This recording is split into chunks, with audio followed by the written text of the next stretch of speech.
Hey guys, we're talking about the Safavid Empire. Despite historians' claims of the Safavid Empire's decline, because it was located between major trade routes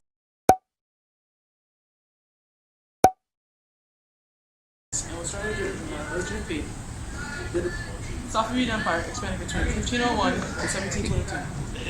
The Safavid Empire, ruled by Shah Abbas and founded by Shah Ismail, came to power by being between major trade routes and cities. The Silk Road passed through the capital of the empire, Isfahan. This increased the wealth tremendously, giving the empire a head start. This made it a huge trading center and made the empire even wealthier. The wealth of the empire then allowed the use of gun schools and developed architecture. The religion was Welver Shiism.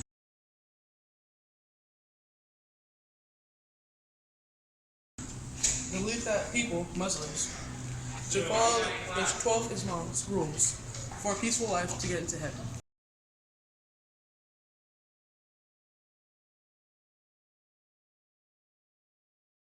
During the height of the empire, they mainly focused on quality of life and the architectural aspects.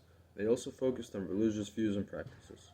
They conquered Azerbaijan, Bahrain, Armenia, eastern Georgia, parts of the North Caucasus, Iraq, Kuwait, and Afghanistan, as well as most parts of Turkey, Syria, Pakistan, Turkmenistan, and Uzbekistan, originating from modern-day Iran.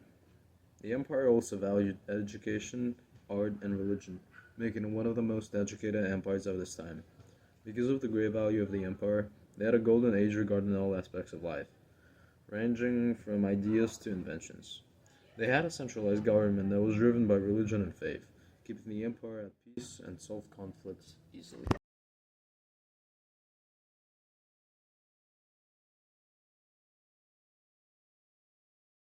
An example of the great power this empire had was the famous Shah Mosque, built by the Shah Abbas and was a staple of the empire.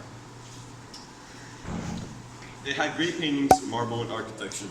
The mosque was used for religious gatherings and to flex on other empires. It was to be built from profits of trade off the Silk Road. People still wonder of the mosque, and it still exists to this day.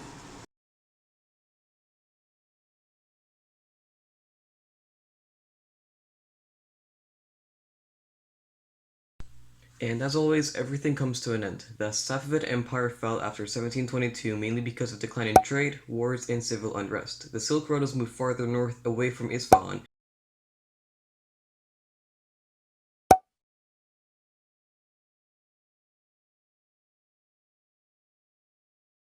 This decreased the wealth greatly, and the empire was unable to maintain itself.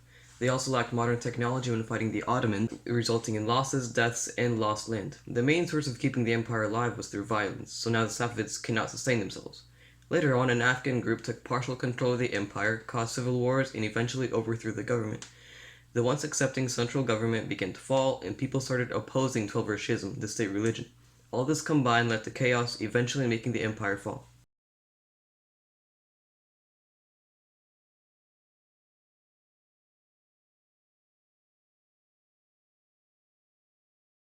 From the rise to the fall of the Safavids, the empire greatly changed by expanding from the sheer amount of conflicts they were in, but eventually fell behind and began to decline because of their outdated military equipment.